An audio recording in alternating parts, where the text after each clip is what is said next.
Hai, siapa yang ikut kemarin event YouTube hari Rabu tanggal 24 Maret 2021 yang membahas tentang algoritma?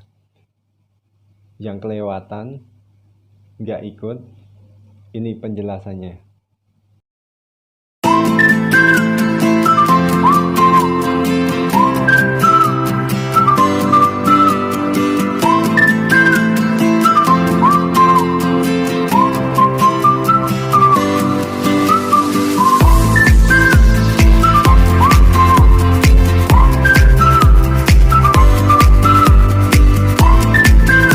Halo, masih dengan Visilia TV.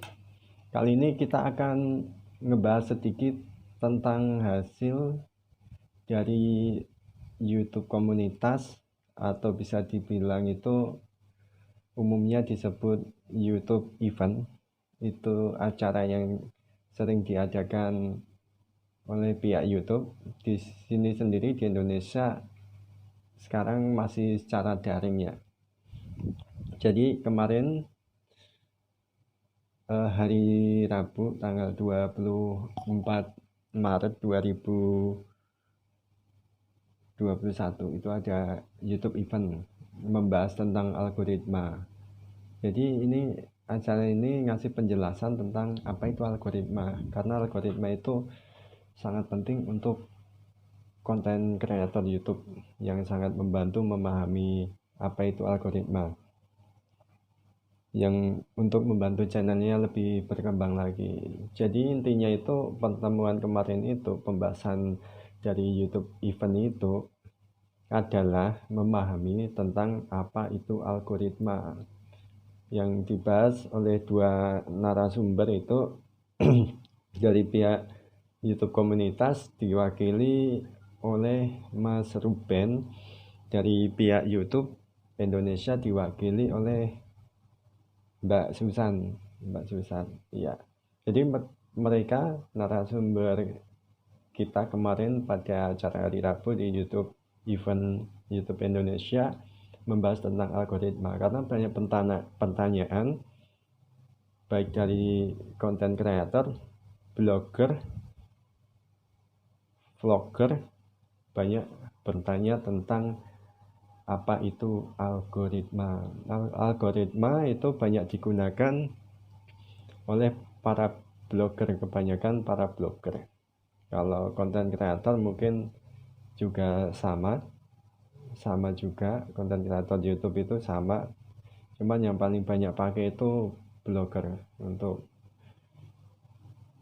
masalah algoritma itu. Jadi intinya algoritma itu dari hasil event kemarin itu bisa disimpulkan bahwa algoritma itu bukan sebuah angka-angka, bukan sebuah perhitungan pasti. Jadi apa sebenarnya algoritma YouTube itu? Soalnya banyak yang tanya, malah ada yang tanya algoritma itu siapa? Kan konyol. Algoritma siapa? Itu bukan orang, bro. Itu loh. Jadi kita garis bawahi aja, karena banyak pemahaman tentang apa itu algoritma. Jadi algoritma itu, kalau garis besar yang saya tangkap itu di event kemarin itu jam 4 sampai jam 5 itu,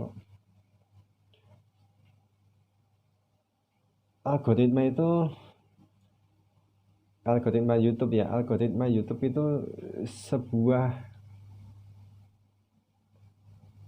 sugesti kata kunci. Bagaimana penonton itu menemukan itu, terus di pencarian berikutnya itu memberikan sugesti apa itu kata kunci yang terakhir dipakai penonton. Nanti ngasih rekomendasi tentang informasi yang dibutuhkan. Misal begini,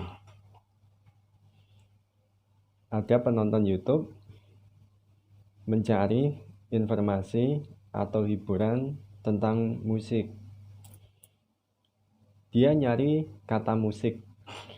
Nanti berikutnya ketika dia baru awal mulai membuka YouTube, di tab awalnya itu dia akan direkomendasikan sebuah info atau sebuah hiburan tentang musik. Jadi bukan tentang lawak atau film begitu.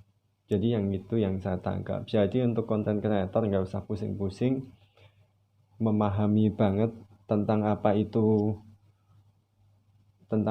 algoritma, karena algoritma YouTube itu selalu berubah-ubah. Yang merubah itu bukan dari pihak YouTube. Pihak YouTube itu cuman merubah sistemnya, peraturannya, perundang-undangannya, dan yang lain-lain. Yang jelas yang sangat merubah algoritma YouTube sendiri itu siapa? Ya penonton YouTube. Karena apa? Kita di Indonesia sendiri itu gini, konten kreator pusing nyari konten,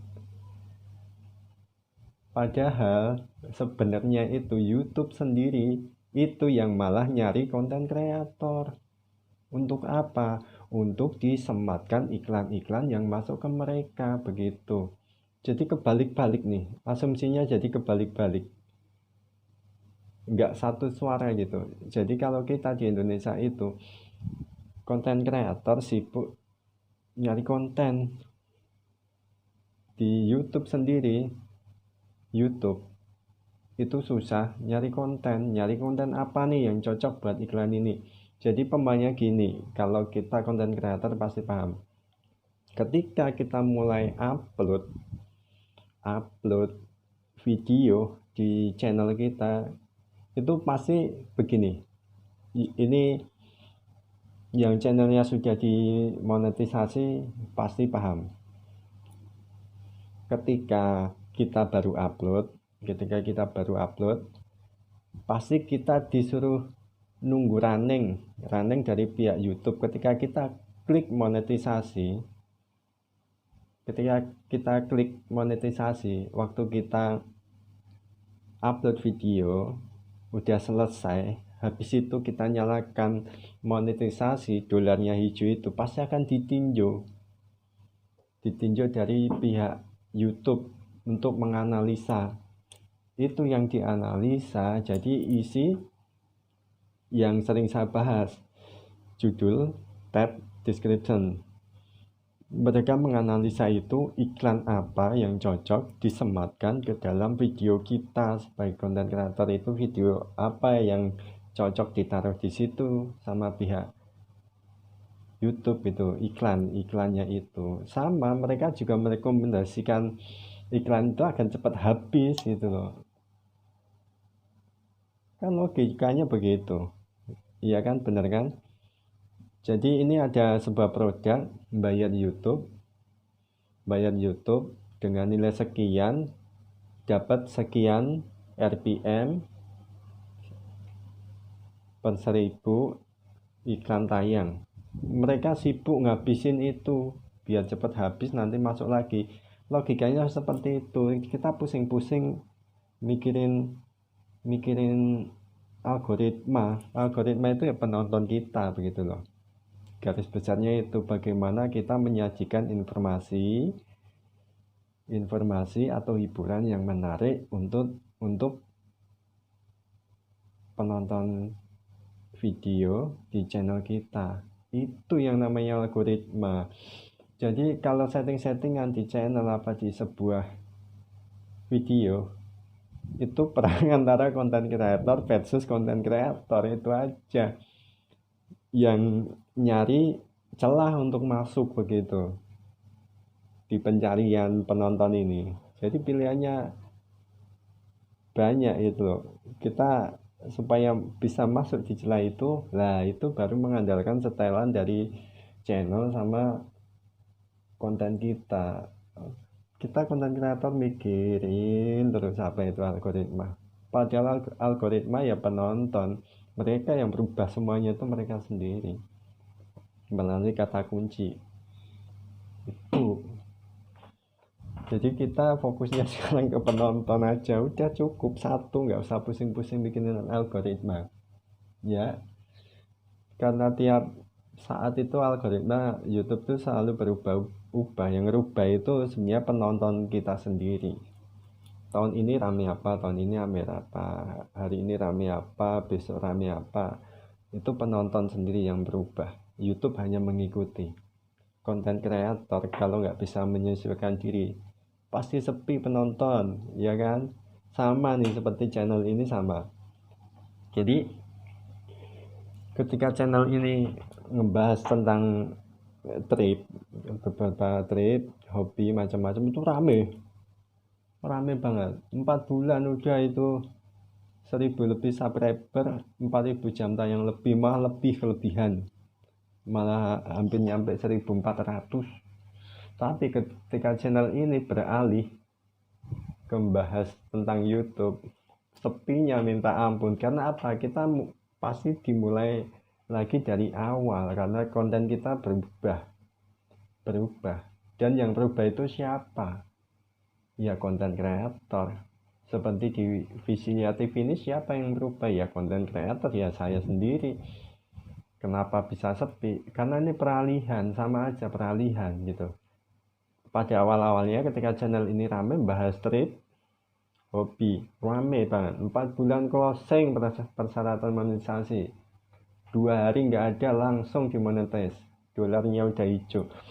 Tapi ketika channel ini beralih ke konten pembahasan yang lain, bukan tentang trip atau hobi, mendadak sepi. Ini harus mulai ulang lagi untuk mencari penonton yang berminat tentang YouTube. Yang berminat tentang YouTube itu satu, YouTuber pemula, sama YouTuber pemula yang tertarik tentang YouTube itu aja yang datang pasti. Yang lain enggak butuh informasi seperti ini begitu. Tapi saya nyaman dengan konten ini. Kenapa? Di rumah duduk enak. Kalau trip, waduh,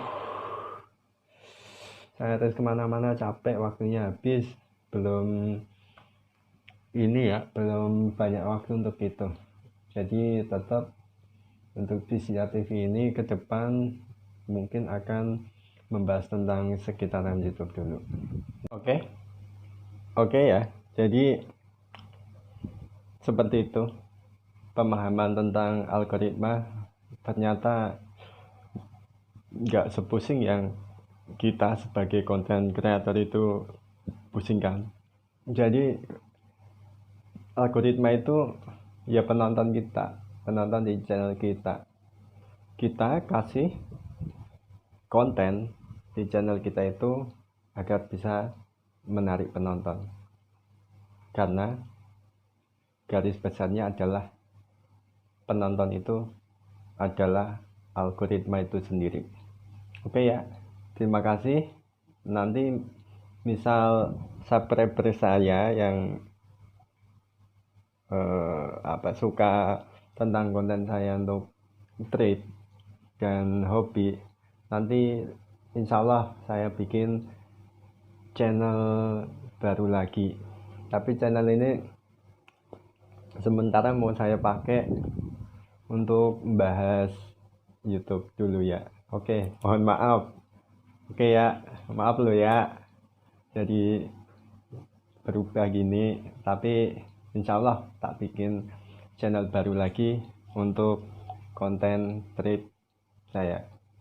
Oke, sebelumnya terima kasih. Assalamualaikum, semoga bermanfaat.